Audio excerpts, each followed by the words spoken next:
الحمد للہ رب العالمین والصلاة والسلام علی خاتم النبیین محمد وعلی آلہ واصحابہ اجمعین ومن تبعهم بإحسان إلى يوم الدين وبعد. فيقول الشيخ الإسلام ابن تيمية: وقد عقد فصلا ثم من أصول أهل السنة والجماعة اتباع آثار رسول الله صلى الله عليه وسلم باطنا وظاهرا واتباع سبيل السابقين الأولين من المهاجرين والأنصار واتباع وصية رسول الله صلى الله عليه وسلم حيث قال: عليكم بسنتي وسنة الخلفاء الراشدين المهديين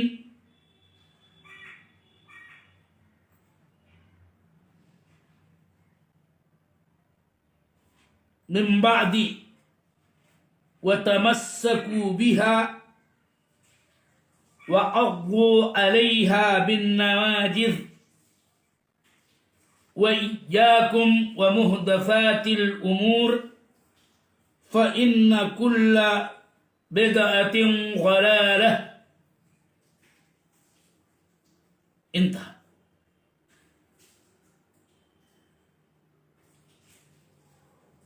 میرے محترم سامعین اور عقیدہ واسطیہ کے سلسلہ ہائے دروس کے متابعین، آج کا اساسی موضوع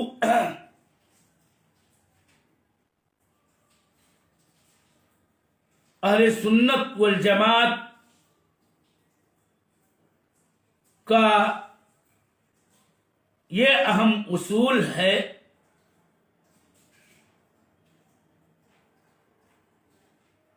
اور وہ اصول ہے اہل سنت والجماعت کا طریق و منہج.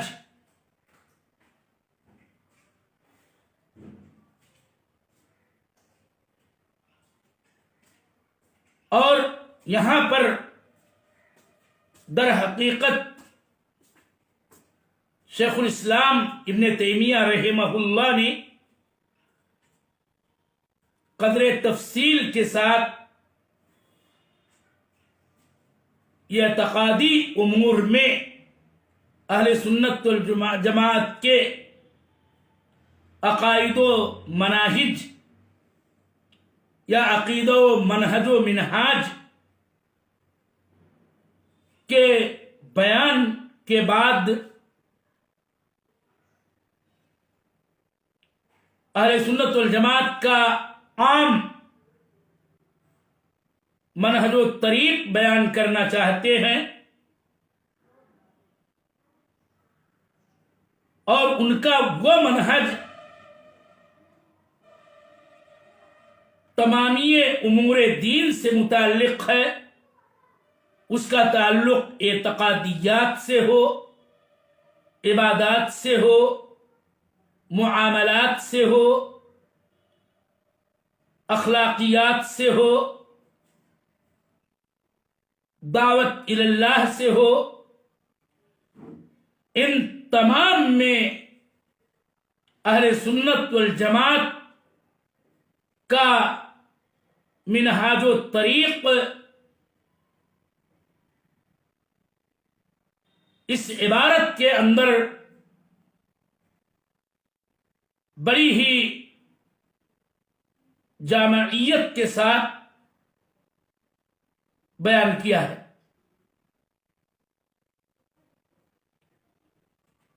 میں چاہتا ہوں کہ پہلے اپنے سامعین کے لیے اس عربی عبارت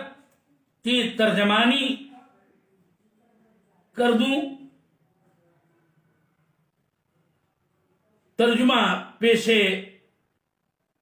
خدمت ہے۔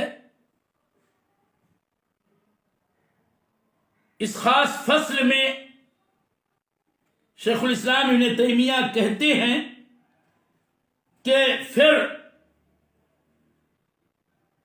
اہل سنت والجماعت کے اصول میں سے یہ بھی ہے کہ وہ باطنی ظاہری ہر دو اعتبار سے رسول اللہ صلی اللہ علیہ وسلم کے آثار کی اتباع کرتے ہیں۔ وہ مہاجرین و انصار میں سے سابقین اولین کے آثار اور ان کے سبیل کی اتباع کرتے ہیں۔ نیز وہ رسول اللہ صلی اللہ علیہ وسلم کی وصیت کی پیروی کرتے ہیں، جیسا کہ رسول اللہ صلی اللہ علیہ وسلم نے فرمایا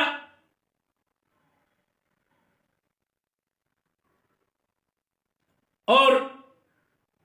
یہ بات یاد رہے کہ ایک مرتبہ خطبہ آپ نے دیا، وہ خطبہ انتہائی بلیغ، اس قدر مؤثر اور اس درجہ بلیغ تھا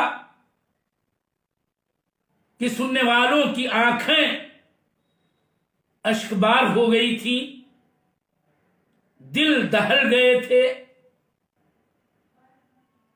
اسی موقع پر صحابہ نے یہ کہا تھا کہ لگتا ہے یہ کسی الوداع کہنے والے کی واہ نصیحت ہے۔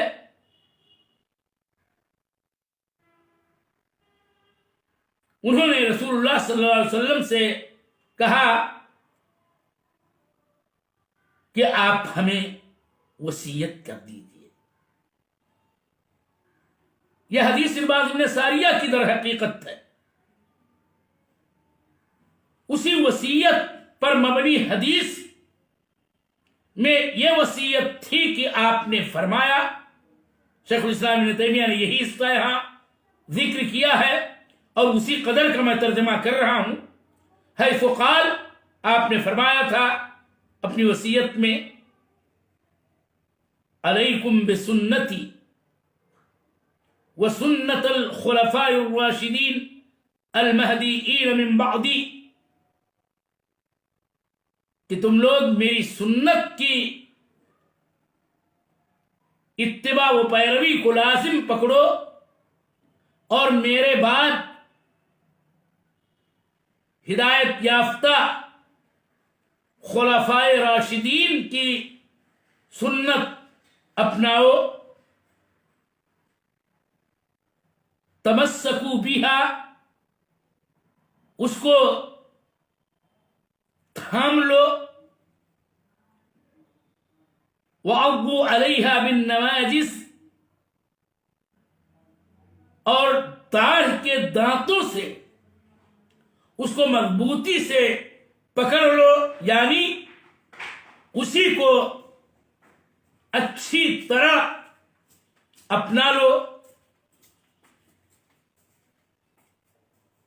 وَإِيَّاكُمْ وَمُحْدَثَاتِ الْأُمُورِ، تم محدثات الامور، نئی نئی ایجاد کردہ باتوں سے دور رہو کہ بے شک ہر بدعت گمراہی ہے۔ یہ ہے آج کی شیخ الاسلام ابن تیمیہ کی عظیم کتاب العقیدۃ الواسطیہ میں آپ کی عبارت کا ترجمہ، جس کے بارے میں نے ابھی آپ کو شروع میں بتایا کہ یہاں پر آپ اپنی اس عبارت میں اہل السنہ والجماعہ کا ایک اہم ترین اصل اصول یہ بیان کر رہے ہیں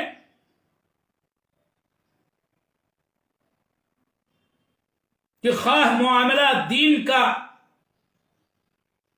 اعتقادی ہو، تعبدی ہو، اس معاملے کا تعلق معاملات سے ہو، اخلاق سے ہو اور دعوت اللہ سے ہو، ان تمام امور دین و شرع میں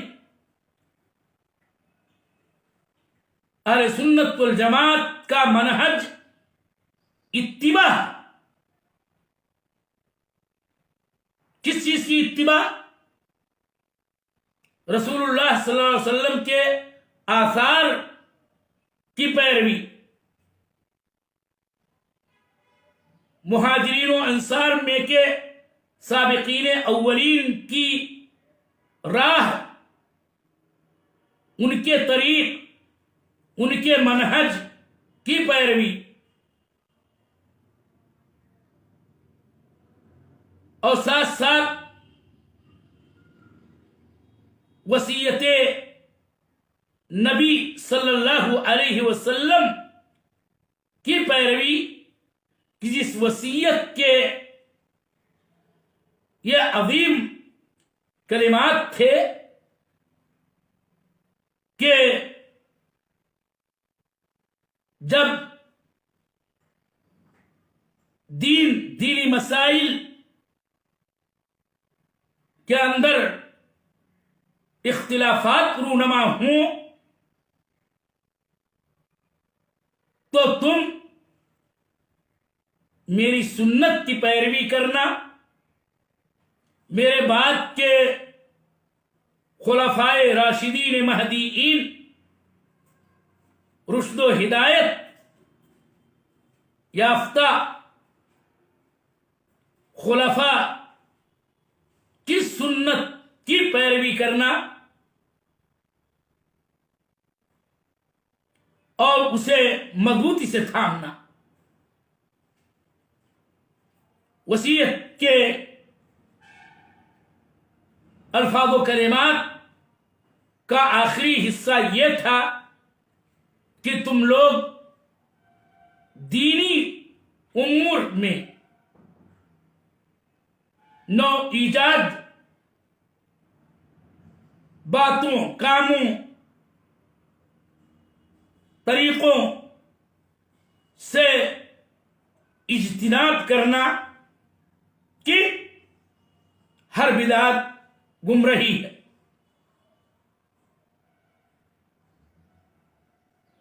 آپ کی اسی عبارت کی تشریح میں کچھ باتیں آپ سامعین کے گوشے گزار کرنی ہیں تاکہ مسئلے کی وضاحت ہو جائے، تو یہ بات یاد رہے کہ اگر العقیدۃ الواسطیہ کے سابقہ دروس اور اگر کوئی قاری ہو اس کتاب کا تو اس کو جاننا چاہیے کہ مؤلف علیہ الرحمہ نے سابقہ کتاب کی عبارتوں میں ایمان باللہ، ایمان کے ارکان کا اجمالی تذکرہ کرنے کے بعد اسماء و صفات پر ایمان کے سلسلے میں ان کے منہج و طریق کو اجمالاً و تفصیلاً بیان کیا۔ آیات صفات کا تذکرہ کر کے یہ بتانا چاہا کہ دیکھیے اس قدر آیات میں اللہ جل وعلا کی صفات ذاتیہ، فعلیہ، صفات مثبتہ، صفات سلبیہ کا ذکر ہے، اور اس میں تمامی صحابہ ہوں، تابعین ہوں، ائمہ ہوں،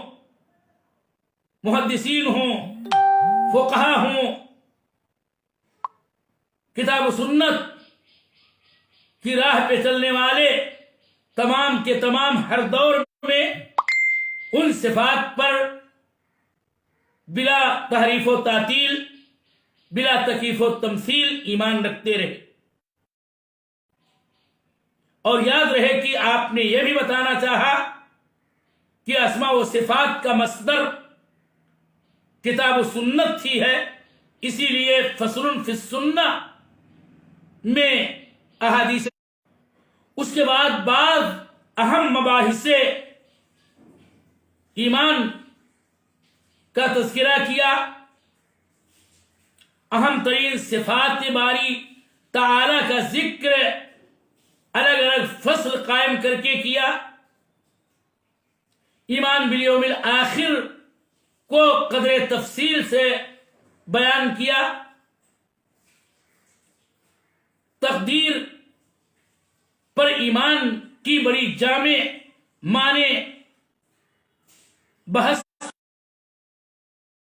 وغیرہ۔ اب اس کے بعد آپ نے اہل السنہ والجماعہ کے مختلف ابواب میں ان کے منہج و طریق اور ان کے اصول کا تذکرہ کیا، اور یہ کتاب کے اواخر کے اس فصل میں شیخ الاسلام ابن تیمیہ رحمہ اللہ اہل سنت کا منہج و طریق مصادر تلقی کے باب میں اور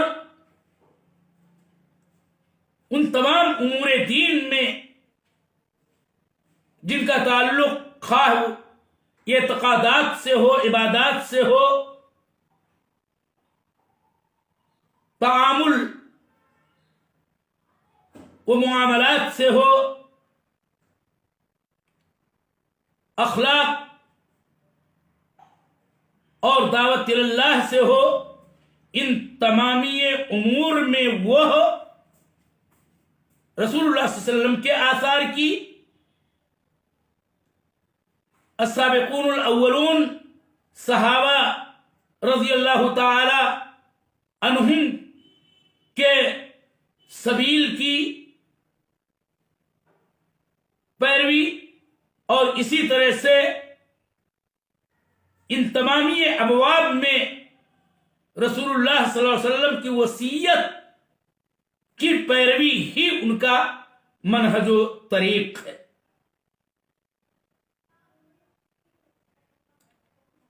انشاءاللہ اگلے درس میں اس منہج کے لیے جو الفاظ، جو کلمات اور جو باتیں آئی ہیں ان کی ایک ایک کر کے تشریح پیش کی جائے گی کہ مثلا اتباع کا کیا معنی ہے، آثار رسول کس کو کہتے ہیں، سبیل السابقین الاولین من المہاجرین والانصار سے کیا مراد ہے، اور اللہ کے رسول صلی اللہ علیہ وسلم کی یہ وصیت اور وصیت کا جو حصہ آپ نے یہاں اپنی اس عبارت میں علیکم بسنتی و سنت الخلفاء الراشدین لا کے بیان کرنا چاہا ہے، اس کا کیا مطلب ہے، اور پھر اتباع سنت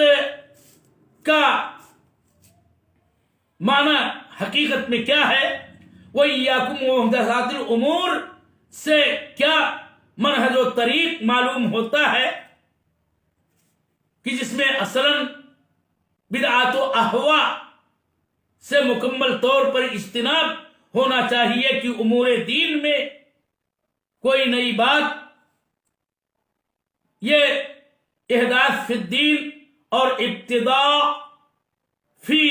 الدین والشریعہ ہے، اور وہ ضلالت و گمراہی ہے، اور جیسا کہ حدیثوں کے اندر صحیح روایات کے اندر وارد ہے، خطبۃ الحاجہ کے بعد جو آپ کا ایک مشہور خطبہ فَإِنَّ أَصْدَقَ الْحَدِيثِ کتاب اللہ، پوری جو روایت ہے اس کے اندر یہ ذکر آیا ہے کہ بدعت گمراہی ہے، ہر بدعت، اور بدعت جو ضلالت ہے، ضلالت یعنی اس کا انجام نار ہے۔ ان تمام تر امور کی یعنی سنت کی اتباع کی اہمیت اور بدعت و احوا اور اس سے اجتناب و احتراز پر مبنی اصل بات اور اس سے متعلقہ امور کی تشریح و توضیح پیش کی جائے گی کہ جس سے اہل سنت والجماعت کا وہ منہج آپ کے سامنے آیا ہوگا کہ جس کی روشنی میں تمامی اہل الاہوا والبدع والخرافات سے وہ نمایاں اور ممتاز ہوتے ہیں۔ یہ بات واضح ہوگی انشاءاللہ۔ میں آج اسی قدر چند تمہیدی باتوں ہی پر اکتفا کرتا ہوں، اصل عبارت کی تشریح اگلے دروس میں کی جائے گی۔ اللہ تعالیٰ سے میں توفیق کا طالب ہوں۔ وصلی اللہ علیہ وسلم۔